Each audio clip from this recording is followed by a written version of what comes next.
আসসালামু আলাইকুম প্রিয় দর্শক, দেখতে পারতেছেন সিরাজগঞ্জ উল্লাপাড়া সলব স্টেশন শাহিকোলা গ্রামে ইতিহাসবাহী কুম।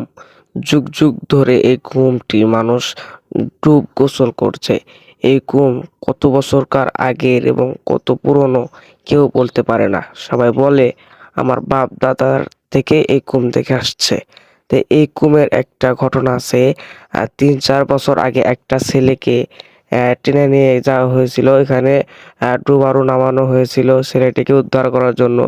তারপর বছর থেকে এখানে আর কেউ গোসল না করায় কচুরি পানা দিয়ে এই সারা কুম ভরে গিয়েছিল। তারপর মাছ মারার জন্য টাকা দিয়ে এই বছরে কুম পরিষ্কার করা হয়। পরিষ্কার করার পর এখন সব জনগণ এখানে গোসল দিতে আসে।